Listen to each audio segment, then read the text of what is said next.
Hey, ¿qué pasa, Calexico? Welcome back to the podcast. First of all, I want to thank my friends here at Calexico Brewing for allowing me to record today's episode here. So I want to thank all my sponsors. I didn't bring the list, but I'm going to insert all the sponsors somewhere along the show in post. But yeah, I want to thank everybody. I want to thank, like I said, Calexico Brewing Company. And welcome to episode 168, I believe. My guest today is Kristian Salgado. Thank you for being here today. Thank you for inviting me. Before we talk about what you're here to promote, can you tell us a little bit about yourself? Yes. So as you already mentioned, my name is Kristian Salgado, and I graduate from Calexico High School. Shortly after I graduated from Calexico High School, I went off to San Diego State, and there I studied, I double majored in psychology and environmental studies with a minor in counseling and social change. I like to joke that I wanted to just take all the classes. I didn't want to finish my undergrad. So that's kind of a nutshell of my undergrad education.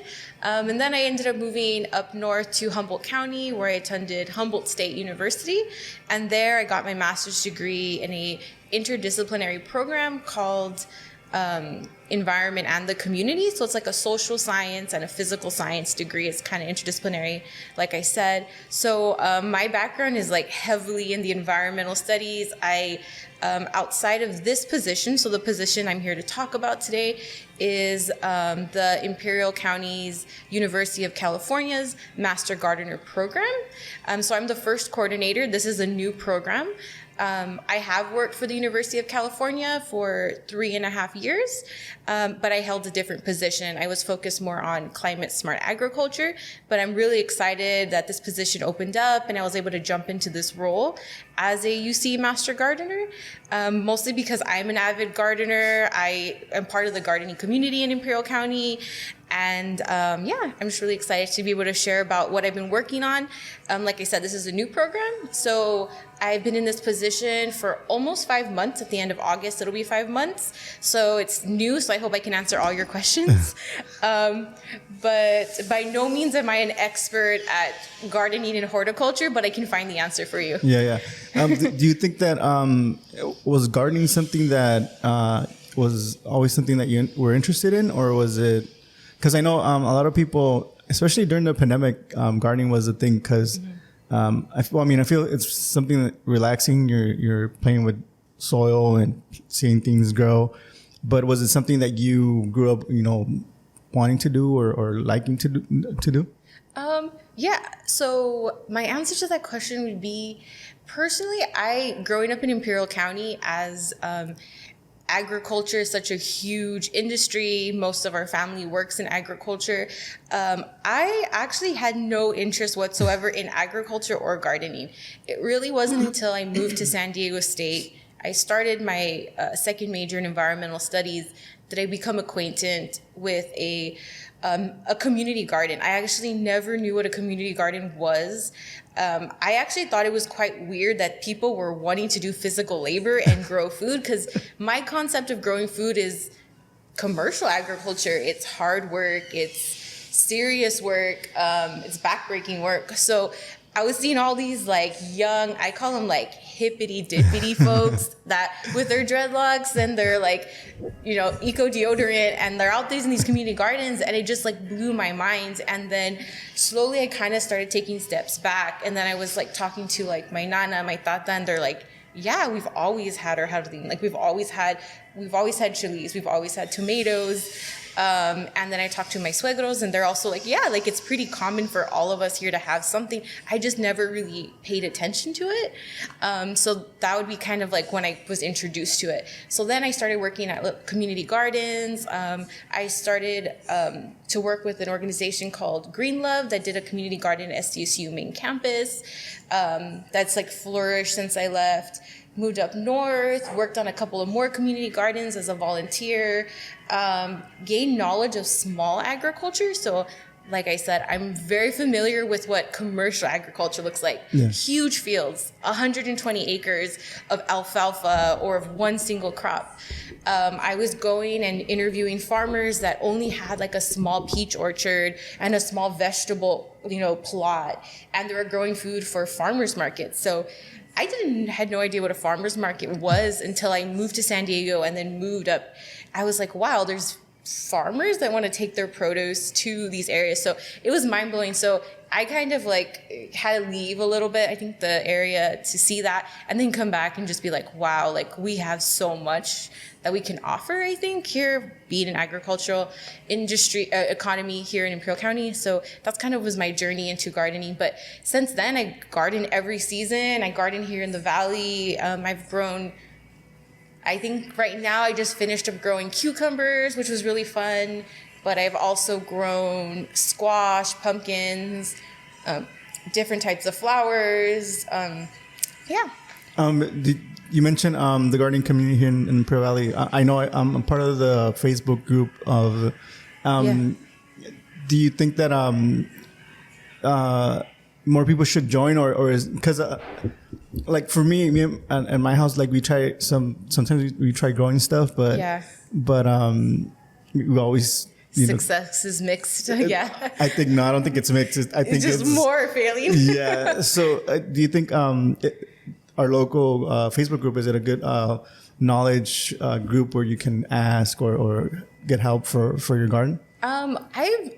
So I recently, once I got into this position, joined the Facebook group, the Imperial Valley Gardening Community. I think that's like the official group name. And I was just blown away of not only how many followers, but how many people are like doing their own networking and connecting. Like, I have this produce, does anyone want it? I'm looking for someone who's done this, can I have some more information? And that kind of goes back to your comment about the pandemic. I believe it was another University of California employee, Paul, what's his last name? I can't remember, but his name's Paul, and Chris Wong. They have a CalFresh program. They started that page, and kind of it took a life of its own. And I was able to do a gardening webinar series through the Climate Smart position I used to have. And there were so many people that registered. I think every webinar was attended by at least 100 people. Oh, wow. So to think like Imperial County, people like signing in on Zoom, sitting down for an hour, like there was such a huge interest.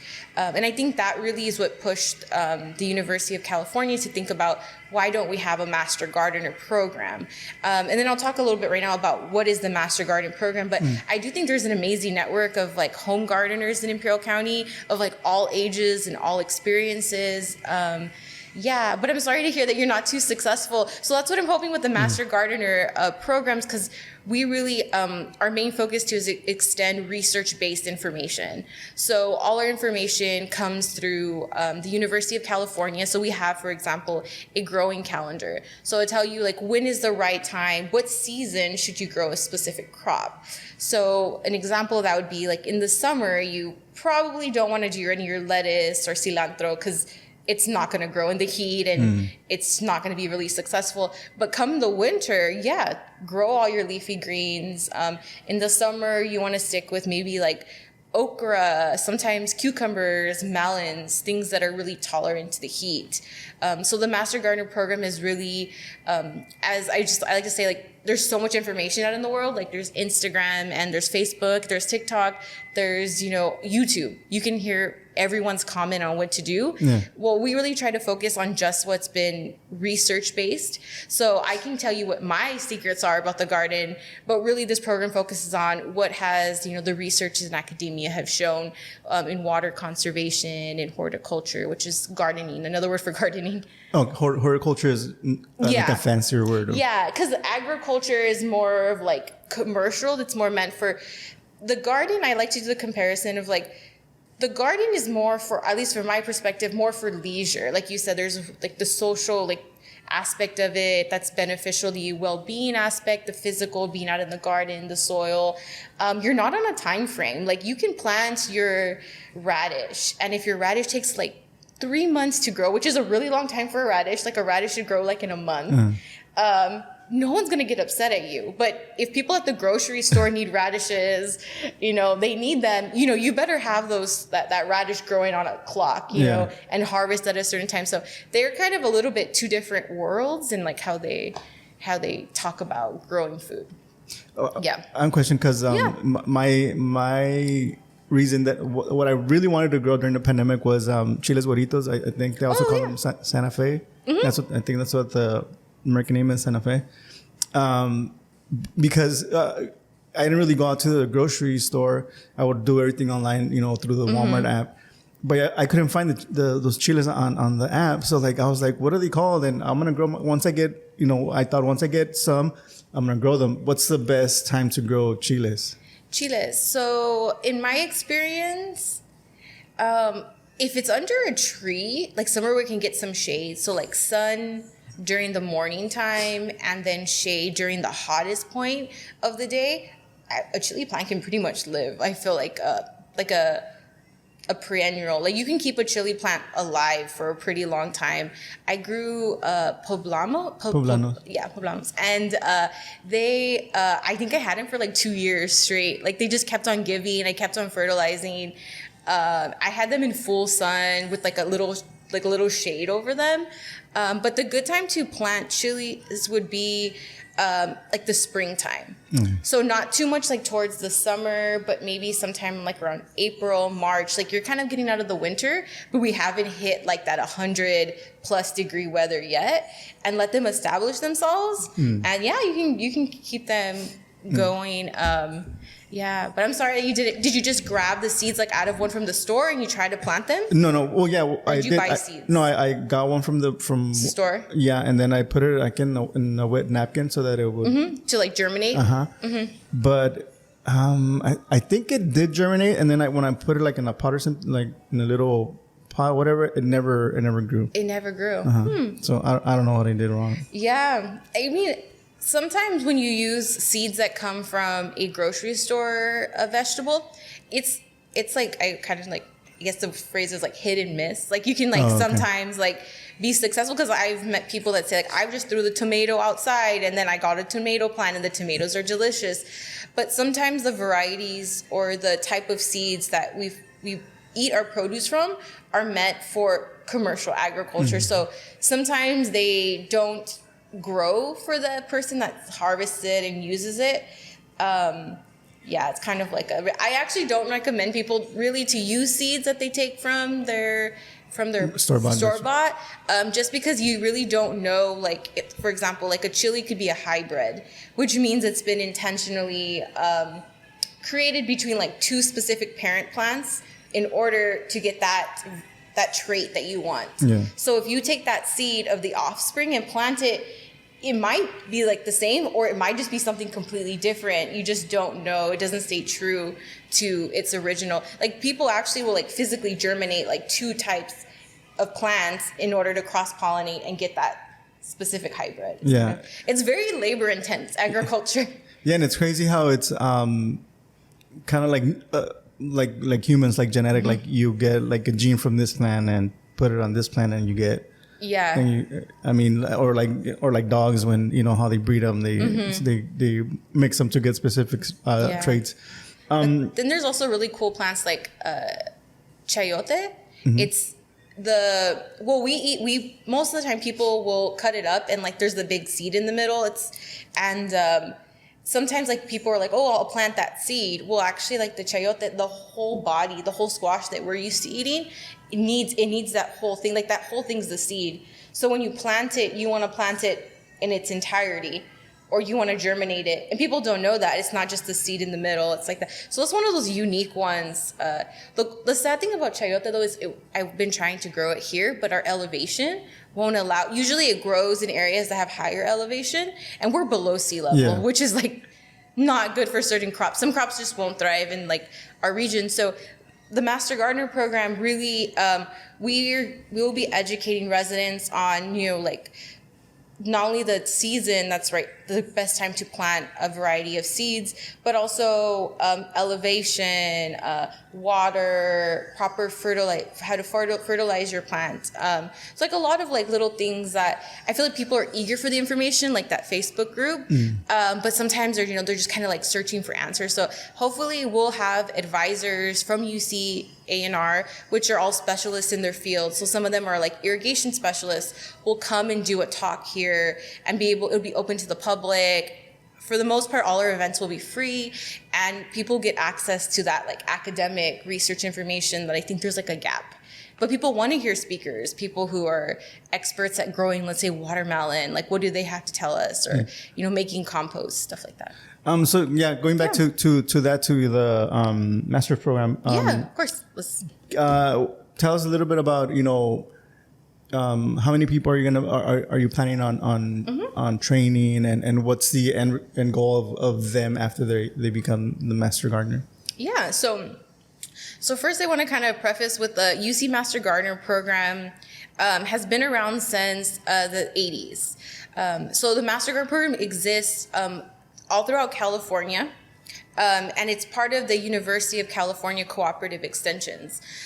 So what that is kind of a little bit of like, it's kind of, I think those Russian dolls that you open up, like that's how my job is described. So it's the University of California Agricultural and Natural Resources, and they're like the big umbrella in California.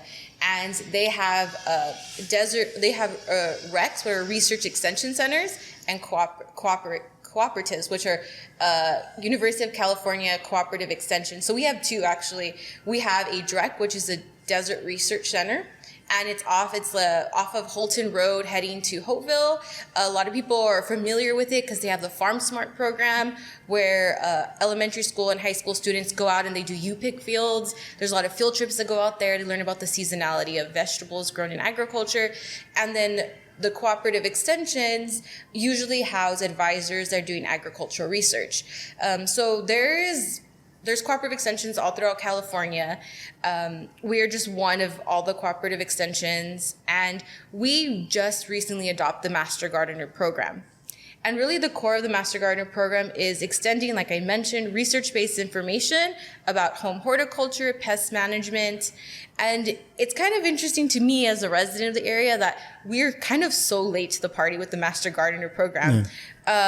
We are we're the 53rd county to adopt it. The first two counties back in the 80s was Riverside and Sacramento. So they've had this program for like over 20, what is it?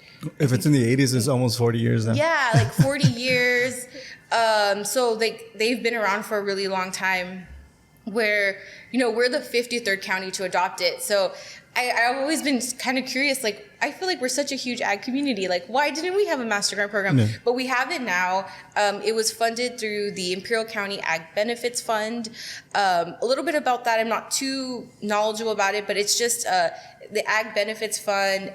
It's managed by the Imperial County Board of Supervisors. And basically, it's a pot of money that comes in due to loss of agriculture production and jobs, due to the renewable energy that was developed. So they decided, we're going to try this out. We're going to fund the Master Gardener program, and they fund it for 2 years. So we're on year 1. First step was find a coordinator, which was me. Step 2 is me planning the whole program. So it's like a small baby step. So the game plan, kind of going to your question, is I will be training alongside with advisors for UC and R 50 residents on the basics of home horticulture. And it's a 15-week training. There is a fee involved. It's going to cost $130. But part of that is actually the cost is just meant to help support all the supplies and tools. Everyone that signs up gets a Master Gardener handbook. So it's this like really thick book. I should have brought it. I didn't know we were going to have it, but a really thick book with all the chapters. So it's every week they'll be coming on Saturday for 4 hours. And we'll do a little bit of lecture, and then we'll do a little bit of lab. So it's kind of like being a student. I hope the community that comes is really ready to put on their thinking hats and get excited about gardening at this really education level. So they're really committing when they register to be part of this 15-week training. And then after the 15 weeks, they're considered official Master Gardeners. Through our program as volunteers. And to stay part of the volunteer program is to have them do 50 hours of volunteer work every year, and 12 hours of continued education. And as the coordinator, I set those up. So like those advisors that would come in and talk about, let's say, climate change, my volunteers would attend those and be able to count them as continued education. Okay. So really becoming a master gardener volunteer, it's a commitment. We're trying to create a network and of people who are enthusiastic about gardening, and I want to support their projects. So an example of that would be a teacher who, say, has a small garden at their school, but is not sure about the details of gardening. Maybe they're doing it for science purposes or other reasons. And it's like, I want to take this 15-week training. It's possible for them to get their volunteer hours, could be extending education to those students, or maybe teaching other teachers about gardening. So really, we're really focused on the education. I joke with people, like, we're not a landscaping, like, don't call me for my 50 volunteers to go cut your trees, or if they're gonna mow your lawn, or we don't do that work. But they can show you what are the proper techniques for pruning your trees and when to prune them. Like, I see people right now pruning their trees in the middle of the summer, and that's like really bad for their trees. Like, it's hard for them to recuperate when it's super hot. Usually you want to do that when the weather is cooler, but you constantly see people like trimming trees. Yeah. That's just a side note. But so they'll go through a 15-week training. So my goal is we'll start in January, and then April the 22nd, actually Earth Day, we're going to do a graduation for hopefully we have 50 people that start and end. And then after that, it's really I'm open to my volunteers guiding our project. As a coordinator right now, I am, kind of like navigating the ship. But with the volunteers, they're really going to say, like, maybe we want to focus on composting. Maybe we want to focus on children gardens or working with other youth. Maybe we want to focus on, I don't know, like succulents or indoor plants. And then my job is to support them in what they want to do. And hopefully we get more. So every year we'll be training 50, anywhere between, I'm starting off with 50, very ambitious, but we might go down to 30. It might vary from year to year. But I'm really excited. So September, the first week of September is when applications will open, and it's going to run all the way till mid-November. Okay. It's an online application. I'll post it on our Instagram and other social media like Facebook, but it's on our website, the application. It's an online application. And once you submit your application, I'm going to review them. I'm going to pick out, I don't know how many I'll get. I hope I get hundreds, but I'll be interviewing a handful of them, then selecting 50. And once you've been selected, then you have the option of going and getting your fingerprints. So all our volunteers are fingerprinted, and they also fall under our liability insurance. So they're really, which is really great, because so many people are like, well, I need volunteers to help with the garden and do stuff, but my nonprofit can't, pay for liability insurance for your volunteers. Once you're a certified master gardener, you get fingerprinted, and so you can work with children, you can work with schools, you can go to, say, a juvenile hall facility. Our program is within the university. We have standards of conduct. So we're trying to create not just a garden enthusiast, but garden enthusiasts that want to like take up the, the passion and heading to Hey guys, sorry for the interruption, but I want to take this time and thank my sponsors. I want to thank my friends Camilo, Jake, Eric Ortega. I want to thank Eddie Lopez from Roots Creative, Ms. Norma Galindo, IID Director representing Division 5 and serving the entire Imperial Valley, Will Torres from Valley Sports Network, your Imperial Valley source for sports. I want to thank Sergio's Tacos and Hotdogs. With 8 years of experience serving the Imperial, San Diego, and Yuma counties with Mexicali-style hot dogs and taquizas, contact Sergio at 760-562-0057 or look for Sergio Tacos and Hotdogs on Facebook. I want to thank Eric Reyes from Los Amigos de la Comunidad, empowering communities together. Finally, I want to thank David Gastelum. If you're thinking of buying or selling a home in the Imperial or San Diego counties, make sure you contact David. He's not only a realtor, but an investor with over 20 years of experience, and he'll teach you along the way in one of the most important investments of your life. Contact David at 760-235-9576 or look for David Gastelum on Facebook. All right, guys, well, now back to the show. Oh, you're good. So, is there like an age limit? Can high school students apply, or what's the the requirements? That's a good question. And I almost looked over that very important thing. You have to be 18 years and older. In my experience, in the past few months, I went in, when I first got this position, I talked to almost like any coordinator in California from all 52 programs that wanted to talk to me and asked them, who makes up your population for your program? What days do you do your trainings? How long are your trainings? What do you charge for your trainings? And a lot of them were just telling me, typically the Master Gardener population is made up of older, the senior population, retired individuals that are looking for, they're maybe really passionate about gardening or want to connect with the community. They want to maybe spearhead their own project.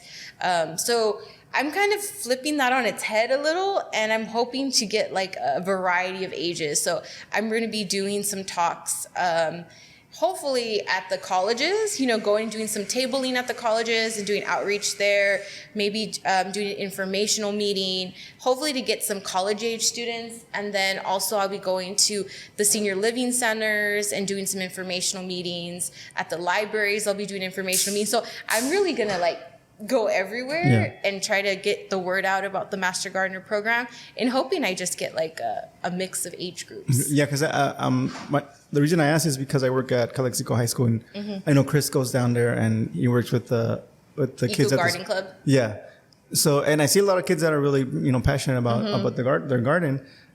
So that was one of the reasons I was thinking maybe one of the high school students can become a Master Gardener and come back and do his hours training his classmates, working on the garden. And when Chris can't make it, he can be the lead there and stuff. We've really thought about that. I think some of my thought process on that is hopefully we have an adult that is really comfortable, maybe has a background in education, a passion for gardening, who could really possibly be that, or maybe even a teacher already at Calexico High School who could be like, I want to do this extra thing, and then I can really support the Eco Garden Club. And then that individual, we have access to curriculum, it's called the Junior Master Gardener Program. So our Master Gardener Program is really focused on adults, 18 and older. But there's possibility if there's one 18 and older person, maybe a recent graduate from Calexico High School, because I think the Eco Garden has been there for some time now. I'm sure there's already people who've graduated from college. Maybe they moved back, and we can do that. We can be like, okay, let's see if we can give you some information training about junior master gardeners, and let's train our first cohort of junior master gardeners, and then that'd be a program in itself within the master gardener and program. I'll mention it. I know we have a Miss Croak, one of our teachers. She also has a garden in front of her classroom, so I'm going to mention to her maybe she would be interested. Yeah. Because they have the garden that Chris grows, and then there's another one with. It's along it's between the trailers and then the cement building. Yeah, right? science one. Yeah.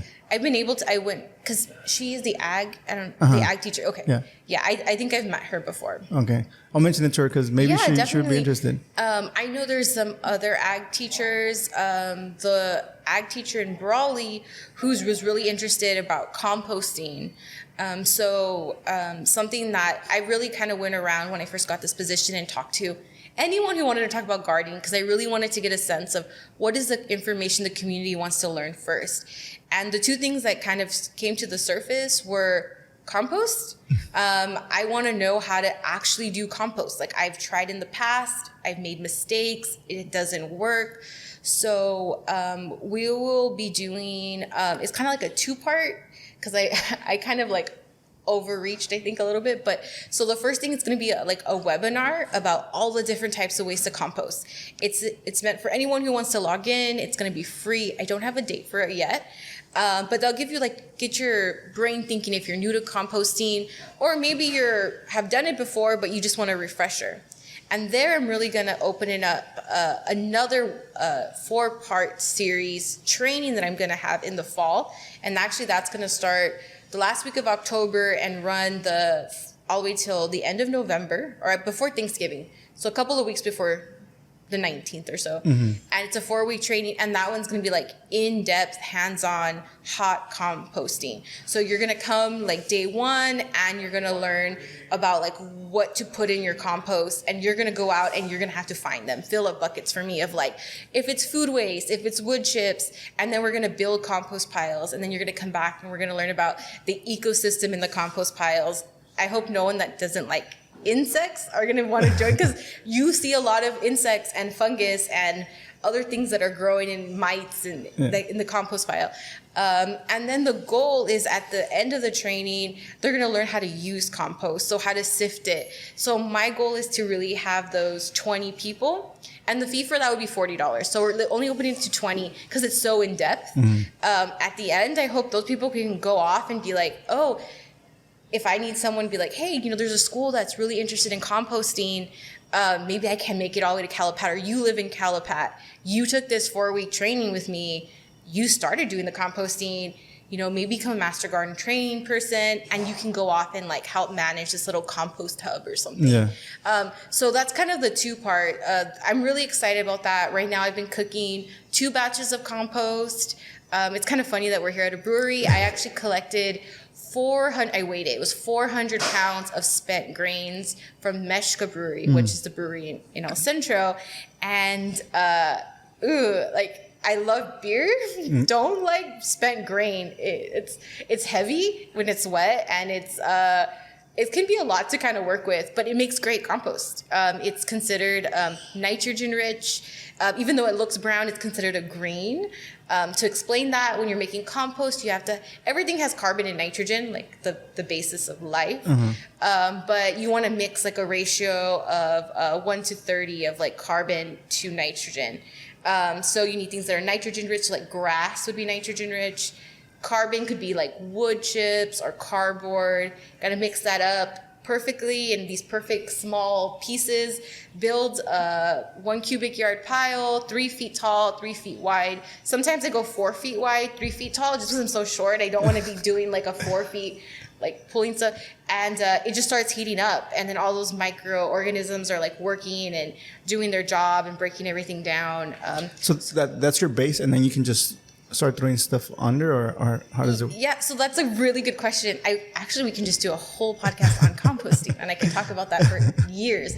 But the way I'm doing compost, and the way I teach hot composting, and the way the university teaches hot composting is, it's kind of like baking a cake. Once you got your ingredients in your cake and you put it in the oven, do you want to go and add some raw flour or egg? It's not going to cook evenly. So when we cook compost piles, we do all of our ingredients, we put it in, it starts cooking, we go every week and we flip the pile. And that's to aerate it. We add water to it to keep it moisture. We need 65% moisture content. And then you let it cook. I don't encourage people to keep adding, because what happens is that it's not going to cook evenly. So you're never really going to get to that point if you add every week. You're going to have raw material when you go and you try to sift out the compost. Yeah. So we take it all the way to it goes through like 2 phases of cooking, and then once it cools down, which means the soil won't reach higher than like 70 degrees anymore. So a compost pile will get, like right now, today I went and I tested the compost pile. I go every day, even on Saturday and Sunday, and 160. You don't want it to get hotter than 160. But typically the pile will be anywhere between 120 and 150 is like a really good like space for your compost. So it's hot. You don't want to go dig your hand in there. You're actually cooking. So I wouldn't add things. Vermicomposting, which is composting with worms, is a completely different process, and you want to throw food in there every week. Okay. I like that system better for the people who are just like, I just want to, cook something. I think that's the one, I guess like the most common one you see like on, on gardening shows or where they just throw stuff in there and it's worms that are, creating the compost, right? Yeah. And that's actually my favorite. I've vermicomposted in apartments, in like small living spaces. When I was an undergrad, I like dragged my compost bin like all the way from like San Diego here over the summer. I've killed worms here in the heat. Like it's so hot. They like temperature, like San Diego's perfect for them. They don't want to be anywhere where it's like 75, 80 degrees or higher. So like these 115 weather, like the worms themselves, they overheat. They don't eat enough of the waste. They're kind of slowing down. They're in stress. It's like when we're stressed, do you want to go and eat a hamburger in the middle of the summer? Hey, sometimes you do. Maybe if you're hungry, you got to do what you got to do. But the worms are not going to do that. I mean, if you stress eat. Yeah. Well, my worms are not going to stress anything. But yeah, I totally get what you mean. But yeah, so composting is super fun. So that was something that came to the surface. People were asking me a lot of composting questions. So I was like, cool, we're going to do something on that early on. And then the second one was a lot of teachers and individuals that work for schools were saying that they have a garden or they want to have a community garden or a school setting garden, and they just don't know when to plant what, or they've done something with students and they're like, oh, they didn't grow. Like, that's kind of not too successful. You know, if you tell kids, like, you plant the seed, we're going to get a plant, and then no plant happens. Yeah. So we're going to do a training only focused on educators that are working in school settings and kind of give them what are the best practices for doing school gardens? And really, I'm going to go about it in a way that's like, small is better. As much as I would love to do huge things sometimes, a few pots, or only doing herbs. It really depends. Educators are busy. They're required to do so much. Now imagine you have to go and like till and like do physical, like if there's a passionate teacher out there that wants to do that, that's awesome. Or if you have students that can do it. But sometimes, the school year kind of picks up, things happen. The pandemic happened. I know with the Eco Garden, during the pandemic, we actually went out, myself, Chris, and their volunteers. When the school closed, we went out and we actually like physically pulled out a bunch of plants and put them in pots and gave them away to students, because we're like, they're never going to come back here. We don't want these to die. So we just put everything in pots as best as we could, and students took them home to continue growing them. I didn't know that. Yeah, because they just completed the school shutdown, and then the garden was still there. Students still felt connected to it. So that was like a little thing where we were just like, well, put everything in pots and just let them take it home. We had parents come with the children, and just like take it all. Take the chilies, take the peppers. It's all free. Wow. Yeah. And it's I forgot to mention that the chef at our school. Chef Nunez. Yeah, he uses some of the crops that the kids grow in our garden. I think they have an herb garden that he uses a lot. Which is, I think it's pretty cool that, they use some of the ingredients that they're growing for the class that Mr. Nunez teaches. As a person who's like, Calexico is near dear to my heart, and Calexico High School, I think so many cool things can come out of Calexico. I know like even their food service director is like really interested in like even like purchasing produce from the students if they would grow a little bit more. He always jokes, like he says like, oh, it's because Chef Nunez takes all of the good produce. There's nothing left for me. But then that's a different system. Like right now they're gardening mostly for, the experience of gardening. This past year when I supported the most I could, when I joined this position, the Eco Garden Club with Chris, I did a seed saving workshop, and the students were like, they hadn't had the opportunity yet to see the whole plant cycle. So like, for example, like they knew what cilantro looked like, but they didn't know what it looked like when it was coriander, which is like we use sometimes it's like little tiny brown balls, and we use it sometimes as spice, and we grind it up as a spice. And they're like, oh my God, that's the same thing. They were like, we thought these plants were dead. And I was like, no, it like went through its whole life. It reached maturity. It produced seeds, like its offspring, and then it dries, it dies, and then they harvested all the cilantro that they had grown, and then they had all these seeds that they saved for the next year. So they're learning like at a different scale. Like I think they're gonna get to the point, I think the Eco Garden Club, where they can like do rows of food and be able to go out there and like really harvest and give to the cafeteria and give.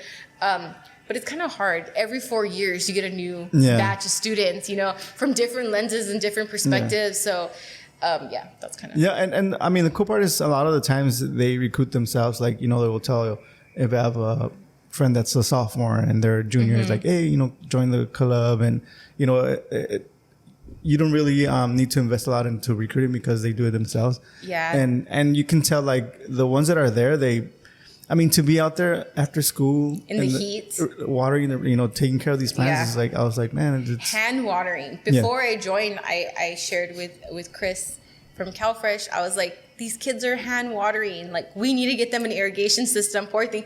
It's so hot out there to be like filling up a heavy bucket, carrying it, but the passion is there. Like, they're so enthusiastic.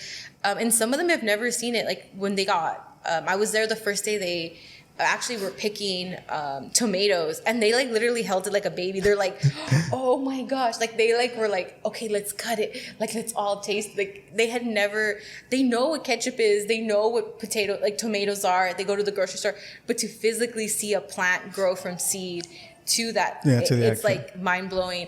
They'd never grown eggplant. I grew eggplant with them this year, an Asian variety of eggplant, which is like it's like a longer, like not like the round one we see sometimes that people make like eggplant, was it fettuccine or like an Italian dish? I can't remember what it's called.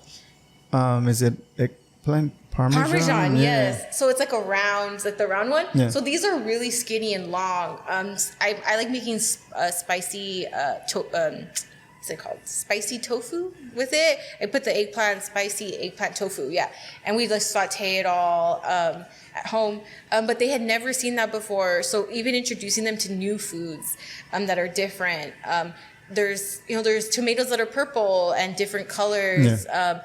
So I think it's such a great program.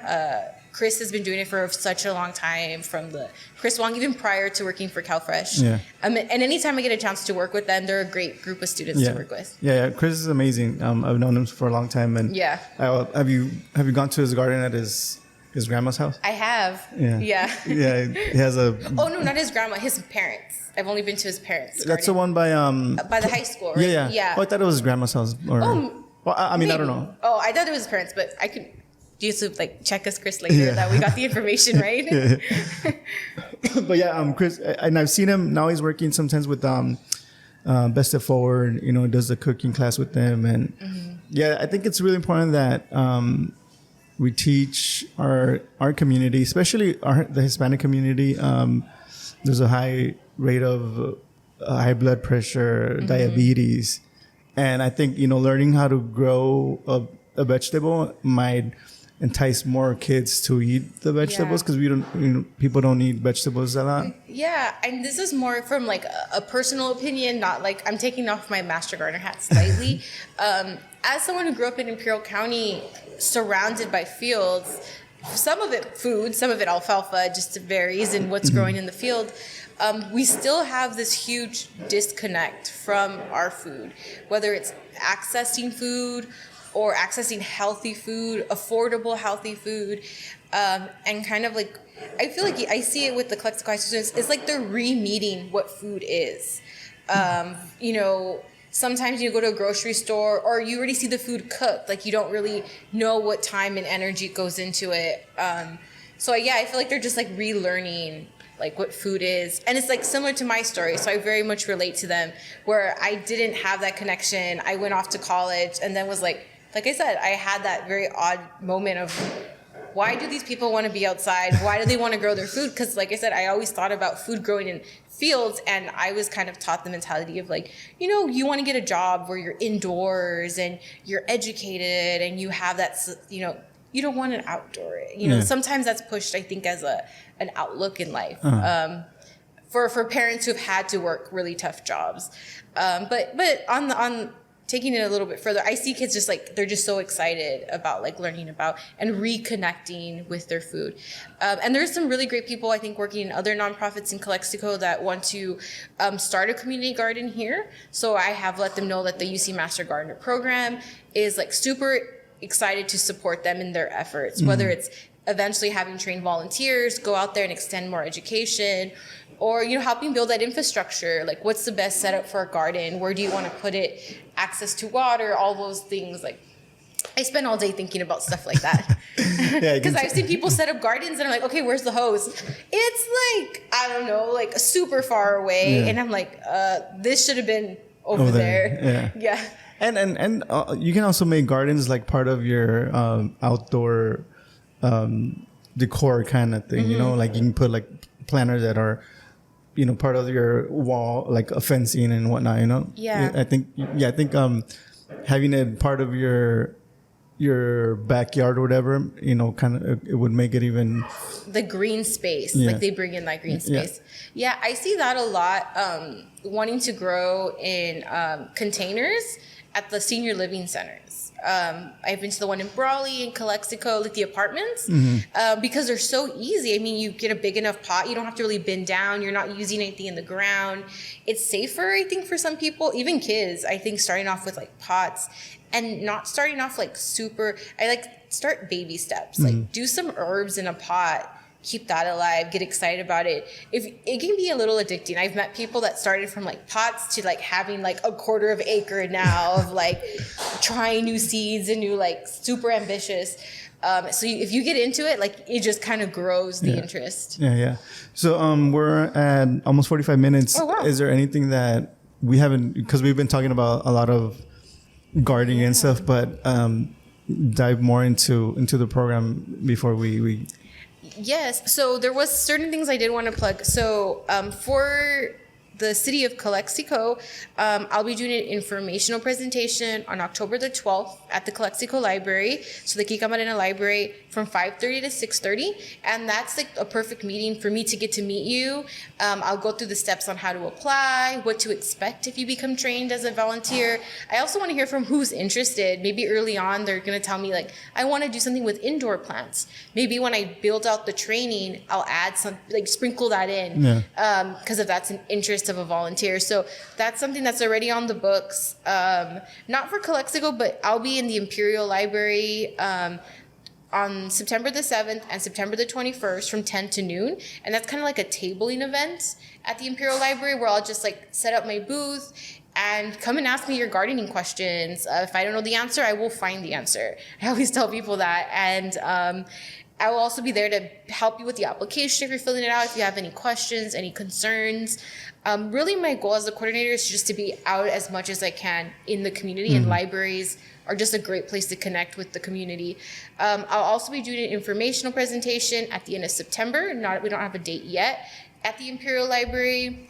I'll be doing something in El Centro, something out by Heber. So I'm trying to, hit almost every every part, because Imperial County is so wide. Yeah. So I'll definitely do one in Brawley, one in Imperial, one in El Centro, one in Calexico. Probably one go Sealy. We'll do something close to Hopeville. And I'm thinking I might go all the way out to San Pascual or in that area, because that is Imperial County. And if there's any residents out there that are really interested, I would love to get them involved in the Master Gardener program, because that just means another area. So if we have, the way I see it is if I have... You're planting 50, a seed. Yeah, I'm planting a seed. That's a perfect way to think about it. So if I get like 50 like little people that are interested, and I can plant them all around Imperial County. I want some from Brawley, some from Imperial, I don't want to just stay in one area. Yeah. That's more capacity building for us. So if there's someone out in San Pascual that is like, I want to do a community garden, I want to do this, go through the training, feel confident through the knowledge that we'll share with them. And then, then our program will support them and what projects they want to do. So those are the things I have on the books. I will also be at the Imperial Market Days in October. I believe it's Saturday, October the 15th. So all of these places, these will be on social media, also share on our website. The goal is just to get the word out there as much as I can. That's why I kind of came today and wanted to talk to you. But I think for the most part, hopefully I answered as much as I could about the Master Gardener program. The cool thing is it's new. So I feel like right now it's like the dreaming phase. Like create that wish list of my 50 volunteers. Like I'm here to listen. I'm here to support. I'm here to grow the program because I would love it to get funded again in a year. But that really is going to come from the community. If this is something the county wants to fund again, hopefully, and then we can go for 5 years and then 5 more years and then be like the other counties like Riverside that says, let's look back. It's been, since the 80s or 40 plus years that we've been here. That'd be really cool. Yeah. And I'll share, like on the description of today's episode, I'll put links to your Instagram and the website. That way if people, can't find or need information, they can go there and find your Instagram and all that. Again, I don't know if it'd be worth actually just saying my email. I can say my email. Yeah. So my email address is KM M like mouse, and I feel like I'm on the phone, like doing a voicemail. Salgado, Salgado at ucanr.edu, and maybe we can add that also to like the end of the podcast footnotes. Or I'm not going to say my phone number, but if you look at my email, and my phone number for my office is there, you can give me a call too. I enjoy talking to community members that are passionate about gardening. I just want to see this program just grow and be awesome. Yeah, and I mean, it looks like it's going to be a lot of fun. There's a lot of things that, especially people that want to garden but don't know how. I think it's going to be really helpful. And like I said, like you're going to be planting these seeds that they're going to be people out in the community that are going to be as passionate about gardening that can help them in their areas. Yeah. So that hopefully we see more and more home gardens in the future because of the Master Gardening Program. Yeah, for sure. Yeah, I feel super lucky to have this job. So it's super fun that I can say my job is gardening and talking about gardening. Like I said, I could do a whole podcast just on composting. I feel really fortunate to be in this role. Maybe that could be a something that you guys can do as a group. Yeah. And I don't know if you would qualify it as volunteer hours. It does. Actually. So other Master Gardener, I'm really glad that you mentioned that because I didn't go into that, but other Master Gardener programs actually have a podcast. I think they produce a podcast every month, and they talk about the questions that they get from people. So eventually the Master Gardener program will have a hotline. So if you're in the middle of doing something, like you were growing your peppers and you're like, what's going on?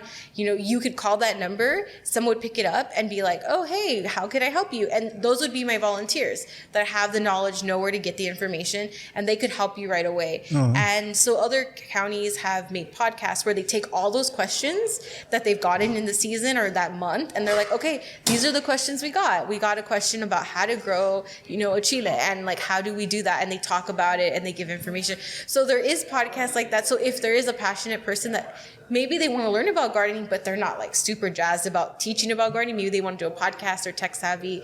Maybe you want to be, throw that out there. Just kidding. But yeah, no, there is a lot of opportunity. Volunteer work can look it doesn't have to be physically in a garden. Yeah. It can be doing a podcast, giving a presentation, running the hotline. Yes, we're open to different things. Yeah. Yeah. Like you said, it's the dream part, like make your wish list. And hopefully, it comes true and it keeps going, like you said, in those other counties that have been doing it for a long time. Yeah. That's the goal. Yeah, for sure. Cool. Well, thank you for coming and sharing about Master Gardener. Like I said, it sounds really, really fun, really interesting. And it's going to be for 50 people this time around. Yes. So if you are interested, make sure you visit the website, visit the Instagram, make sure to know when the applications are open, sign up, because it's going to be a really intense screening, Well, we do a slight interview. I don't want to intimidate anyone, but yeah, there is a little bit of an interview. There is an application. But I actually have right now, if you do go to our website, a future Master Gardener list. So if you're a person that just wants to know exactly when the application opens, I think right now I have like 30 people who have signed up that when that application gets posted on our website, they're going to get an email. Oh, okay. So they can jump on it right away. So I would sign up on that, like that little list right now if you can. But yeah. Yeah, because it's already 30, like you said. So yeah, so that kind of goes to show, like, I think there is like a huge interest, and that was just with one post. Yeah. So. All right.